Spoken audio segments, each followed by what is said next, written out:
Good afternoon, ladies and gentlemen. We are calling a special city council meeting to order today, August the 12th at 3:02 p.m. with one item on the agenda. Will the clerk please get the item on the floor? Ordinance adopting an amended district map establishing the city of Jackson, Mississippi's ward destinations for the election of council members. So move. We have a motion and a second. Colleagues, any questions or comments? Mr. Hartley? I'll defer Oh, to, did you have your hand? yes, I'll defer to any other council member that would like to go first. I don't think anybody else had their hand raised. Okay, then I'd like to ask that we entertain something from the public. Is this going to be any type of public comment? Mr. Hartley, this is a special city council meeting, and there's no public comment. Okay. Then my only comment is this. I have a comment concerning our process. During the last public hearing, we had folks come out, and they said that they want to get more information and they needed more time. We, in fact, gave them less information and less time. We also tried to, last week, unsuccessfully, to get the entire ordinance passed in one day. And that is not, we had to ask for a vote in order to table the rules in order to do that. And my vote was the dissenting vote that kept it from being done during that time. I contend that this process has been flawed. The lack of public input has been horrendous. We've had 3 meetings out of town, and then one public hearing where we ignored the will of the people. Okay. My contention as Ward 5 is that we will adopt any citizens out there, any community, any group. But also we must look towards the future. Our future is in Jackson State, the largest employer in Ward 5, Jackson State University. They have a downtown campus. We have a presence downtown that we'd like to incorporate. Okay? Not only do we have a presence, but it's going to continue to be a presence. We move good things into downtown, yet downtown vote to give us more homeless facilities. Ward 5, West Jackson are getting more and more homelessness as we try to increase our lot. So Madam Chair, I'll be the first one to say I would definitely be voting no, and I would encourage any type of civil rights organization or anyone out there to try to get the bottom of this, try to get equity for our people, because it's not being done here. And this is just another move. We could have had this tomorrow where we could have had more public comment and input, but we chose to do it today. Okay, and again, I object on a whole host of things, and I say that this isn't right. This isn't right. It's not right for us. It's not right for our people, and it's not right for our ancestors who paid dearly to get downtown, to have a seat at the table. And now it's 2024, 1964, we're still trying to get a seat at the table. And the excuse is, well, we don't have the time. Well, I spoke with the Hinds County Circuit Clerk this morning, and he said, in fact, we do have the time. That wasn't an issue for him. It was an issue for us. It wasn't an issue for him. And you can call him up and verify that information. But the travesty of not putting forth this thing to the public is just sickening. And it smells. Also, we say, well, this is not about gaining real estate. It's about gaining people. Considerations in redistricting also includes economics and other factors in redistricting. Do the research, look it up. But those are the arguments you're gonna have. But the basic is that people are not being represented, and that's going to live on forever. And this thing, once it passed, and I'm sure it will today, but once it passed, it's 10 years before we're back at the table again. 10 years. So consider that in our rush to make this decision here today. Thank you, Madam President. Any other comments, Mr. Banks? Yeah, well, first of all, just want to thank you, Madam President, for carrying this on. I do want to correct some things for the record. One is, this started 3 years ago. Madam President, if you will recall, this started 3 years ago when we started inquiring with the city attorney and started asking questions about this process. As we educated ourselves on the process, what we did find out that in the past, the city of Jackson has hired 3 to 4 consultants. They met behind closed doors. They drew up plans, and those plans came, the considerable plan came before the council and was voted on. There was never any public meeting where people had the opportunity to see the process open up. There was never any public hearing.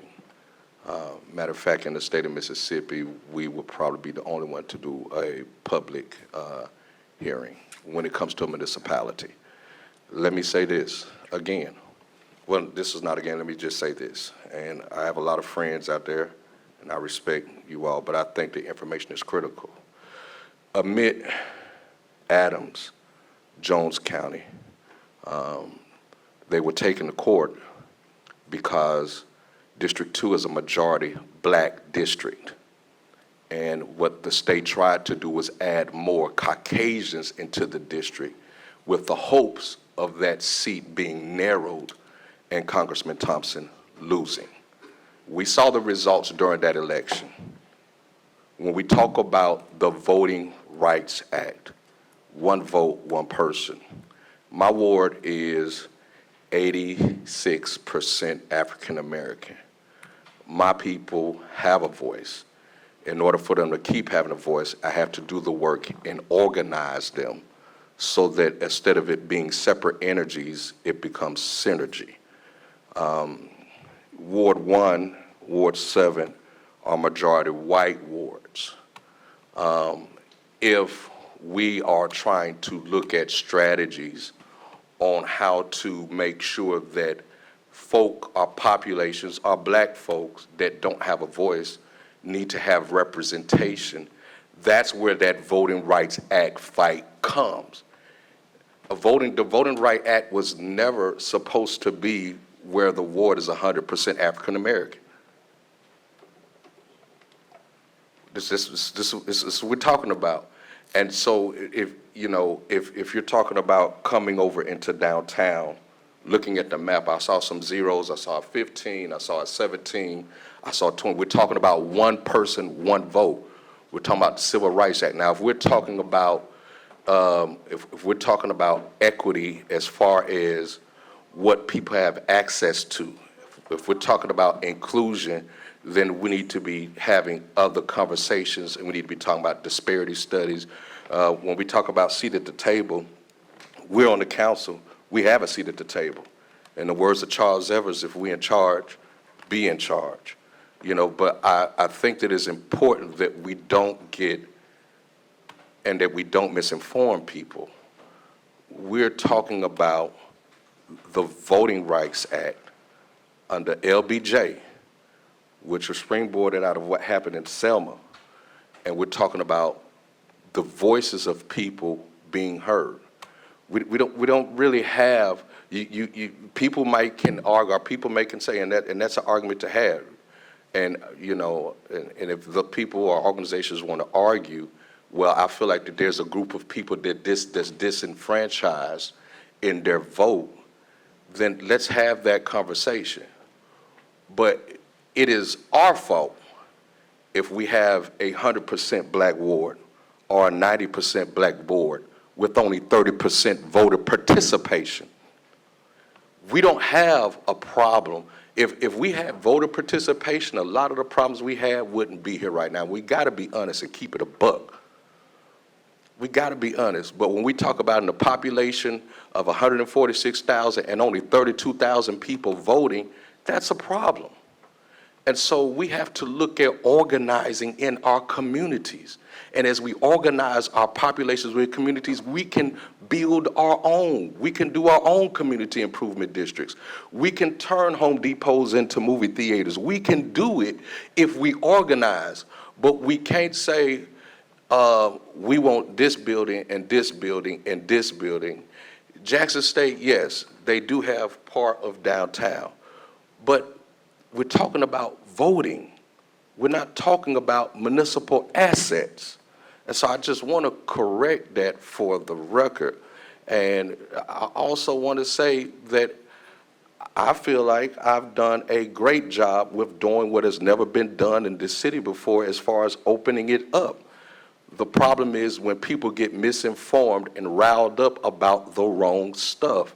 One person, one vote. And I'm not just a novice to this. Tariq, you and I, we had conversations. You know, my father was thrown in Chula River because my grandma was educating people and teaching them how to read so they can at least register to vote. And so at the end of the Sir, excuse me, but you are out of order. You are out of order. You are out of order. I'm going to ask you to leave if you can't be quiet. You are out of order. I got you. Sir, got you. enough. No. Enough. Can we get some help got in you. here? Attention. Let's calm down. Let's calm down. We can, okay. So by no way are we discluding, but there's a reason in our fighting that we need to keep organizing. And there's a reason that we need to make sure that everybody understands how to vote. While we're dealing with this and while we're fighting each other, there's a Project 25 out there that's for real. We need to be organizing right now before that even vote. And the reality is, when we talk about one person, one vote, we need to make sure that people have a voice. And Madam President, I think that the goal that is set forth of making sure that we have whole communities, and I'll say whole black communities, because Mr. Grizel, Mr. Mayor, in our ward in Cedar Hills, one side of the community was Ward 6, one side of the community was Ward 4. Now we have whole communities that could be one voice in one neighborhood association that helps organize, and we're able to alleviate and get rid of the split precincts. And I think that that helps when it comes to ease of access and when it comes to neighborhood associations organizing to be in that voice that we all respect. With that, Madam President, I yield. Madam All right, I see you, Mr. Hartley, but before we continue, first of all, I'm going to allow every council person the opportunity to speak twice today, and then we're going to call for the vote, following protocol on that. But before we continue, I want to make sure this information is also out there. If, in fact, this option passes today, there will be no majority white wards in the city of Jackson. Ward 1 will be 44.51% white. Ward 2 will be 4.19% white. Ward 3 will be 5.23% white. Ward 4 will be 5.08% white. Ward 5 will be 6.48% white. Ward 6 will be 9.19% white. And Ward 7 will be 42.54%, 56% white. Stay corrected. I know, but we haven't passed this yet, Mr. Banks. And so, but just to be clear, my ward even today is not majority white by a long shot. Mr. Hartley? Yes, it's just one final comment, and that's this. We talk about votes. Today, we will vote. Today, you will speak by your vote. And I'd like for everyone to reflect on how they voted, because yes, voting is important. That's how we make gains. But check out the vote today and see where folks' hearts are at when it comes to this issue. Thank you, Mr. President. All right, colleagues, anyone else? Councilwoman Lindsay. Yes, Ms. Lee? Thank you. I will be voting for Ward 2 today, and I'm thankful for the public meeting that we did have, Mr. Banks, because through that meeting, we were able to hear the voices of Ward 2 who did not like the 4 variations that we had come up with. And so because of that, we were able to go back to the drawing board and draw back the lines of Ward 2 back to its original state with the new addition going across 55. And so I'm thankful also for Councilman Foote for that new addition. And so I will be voting for Ward 2 today. Thank you. All right, thank you. Thank you, Ms. Lee. Any other comments, colleagues? Oh, Mr. Foote, thank you. Thank you, Ms. Lindsay. The reason I turned my light on was because of the statement that Councilman Banks had made, because the Ward 1, my ward, is 44% white and 49% black. So and I think, I don't remember the numbers that they, based on the 2020 census before they changed the boundaries, but even then it wasn't majority white, or even, it was about the same numbers. But in other words, the boundaries we had to pull back and so that more voters could go into or more citizens could go into Ward 3 and Ward 2, didn't really change the ratios. So, but that, if I can't, I get black citizens to vote for me, shame on me. I'll lose, okay? And I hope that blacks will listen to me, the black citizens they have before, and take, my interest in the way I go about trying to perform my duties as a councilman seriously, and consider voting for me. Anyway, thank you. Thank you, Mr. Foote. Mr. Mayor. So I just want to say briefly, because I've not been present through a lot of this process, and I don't want anybody to believe that it's not an important process to me. I would encourage, I would say that there are two factions in electoral politics, two factions of people. Those that see politics as a means to an end, and those that see politics as the end. I would encourage us to be a part of the former. If we see it as a means to the end, then we understand that our presence, the work we do, is only dedicated principally to creating better communities. When you see it as the end, then you start believing that it's more about you, right? And so I would encourage in this process that you vote for a better Jackson, a better representation for your ward, not what looks like will get us reelected, right? Because long after we're gone, possibly, the impacts of these decisions will impact the communities that are represented by the people within these wards. And so that's what I would encourage the vote to be about. Thank you. Yes, Mr. Banks? Yeah, thank you, Madam Chair. I just want to, because I know the hard work's about to begin with the verification process with the county circuit clerk. But Ms. Harris, I guess the concern is with the amount of schools that have closed and the amount of former precincts that we've had is making sure that even with the changes that we have accessibility, specifically when we're talking about our seniors. I know some of mine used to be able to walk across the street to Key Elementary. And so, hopefully as we are working on that, colleagues, and as we work together in identifying that we can find those center locations.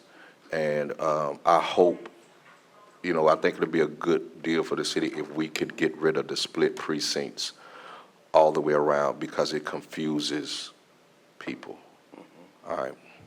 Thank you, Mr. Banks. All right, colleagues, any other questions or comments? Hearing none, all in favor? Aye. Opposed? Okay, it's a vote of 5 in favor, 1 opposed. Councilman.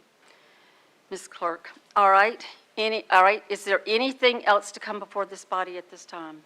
Hearing none, this meeting is adjourned.